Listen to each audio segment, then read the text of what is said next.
Computers are such an integral part of our everyday life now. Most people take them and what they have added to life totally for granted. Even more so the generation who have grown from infancy within the global desktop and laptop revolution since the 1980s. The history of the computer goes back several decades, however, and there are five definable generations of computers.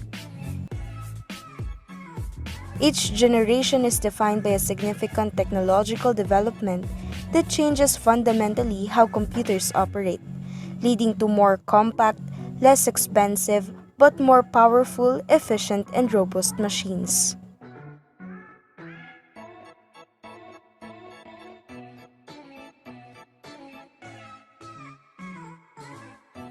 The first generation is called the vacuum tube computers.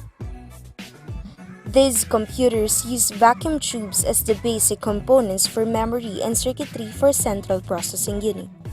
It uses a great deal of electricity and generate a lot of heat, which often causes malfunctions. They were very expensive and only large organizations were able to afford it.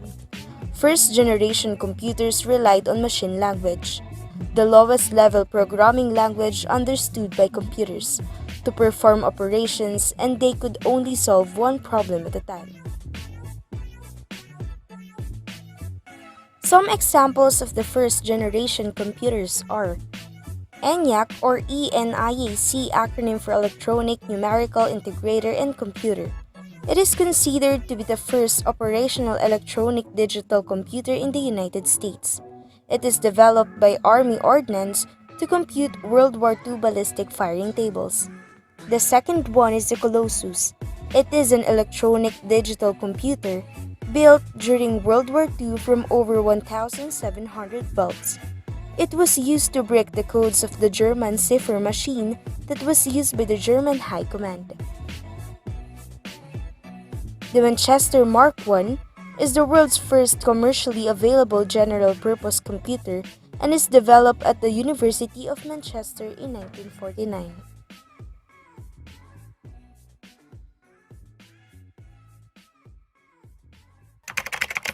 The second generation of computer is transistor-based during 1959 to 1965. It is smaller size compared to the first generation. The transistor is generate less heat and consumed less electricity. Transistor is still costly in this period. The example of computer in this generation were IBM 1620. The IBM 1620 was a general-purpose, stored program data processing system for small businesses, research and engineering departments of large companies, and schools requiring solutions to complex problems in the areas of engineering, research, and management science. The UNIVAC 1108 was the second member of Sperry Rand's UNIVAC 1100 series of computers, introduced in 1964. Integrated circuits replaced the thin film memory that the UNIVAC 1107 used for register storage. Smaller and faster cores compared to the 1107 were used for main memory.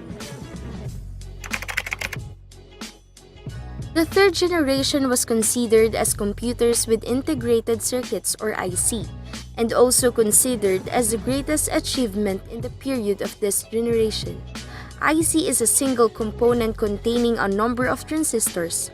Transistors were miniaturized and placed on silicon chips, called semiconductors, which drastically increased the speed and efficiency of computers.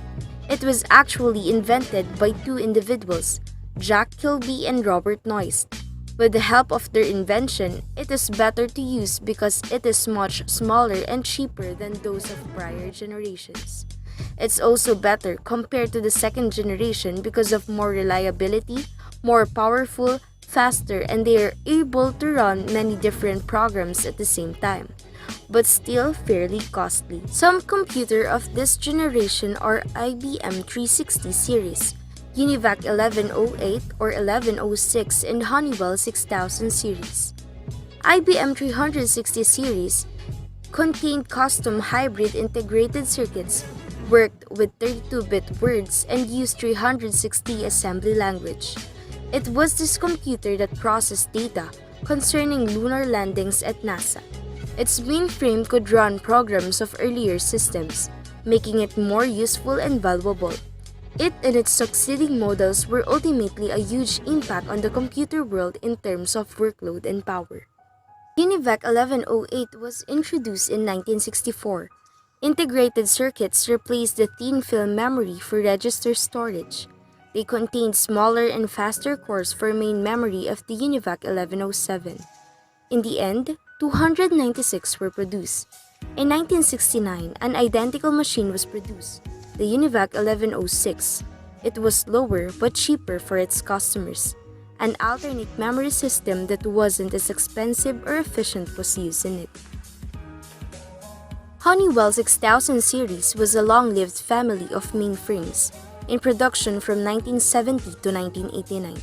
They are probably best known now for being the machines that Multics ran on for most of its life, after the initial period on a General Electric machine. We have microprocessors for the fourth generation of computers. Intel 4004 chip was developed by the chip maker in 1971, which all computer components are being combined into a single chip. During 1940s, our room is full by computer components, but now it fits in the palm of the hand. Intel chips stored thousands of integrated circuits. MIT's Altair 8800 is credited as one of the first microcomputers. It was produced in 1975 by Micro Instrumentation Telemetry Systems, labeled as a personal computer. Roberts, the head of MITS, designed it using an Intel 8080 CPU chip and a sleek metal case.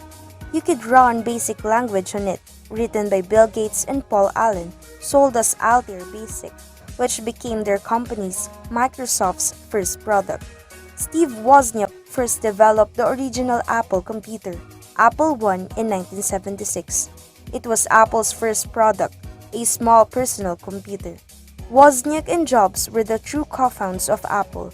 They developed the Apple II, which was one of the first highly successful, mass-produced home microcomputers. It was the first in their Apple II series that ended in 1993.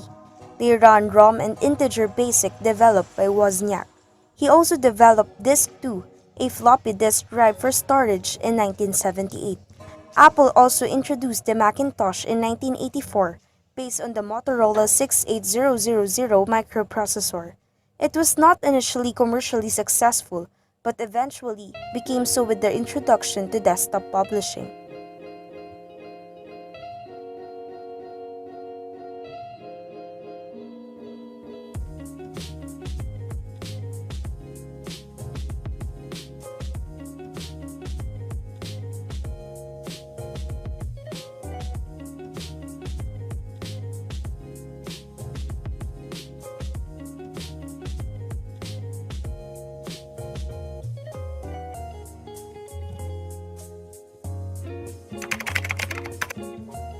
We have artificial intelligence for the fifth generation of computers.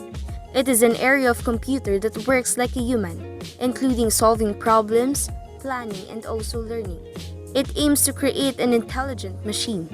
Artificial intelligence must have an access to objects, categories, properties, and so on to connect intelligence so that it will work and react as how humans think. Artificial intelligence often used in transportation, banking, or financing. It is used in imitating humans' thoughts and action by analyzing data and information. The computer learns to respond based on how people use it. Everyone is familiar with Apple's personal assistant, Siri. She's the friendly voice-activated computer that we interact with on a daily basis. She helps us find information, gives us directions, add events to our calendars, helps us send messages, and so on. Siri is a pseudo-intelligent digital personal assistant. She uses machine learning technology to get smarter and better able to predict and understand our natural language, questions, and requests.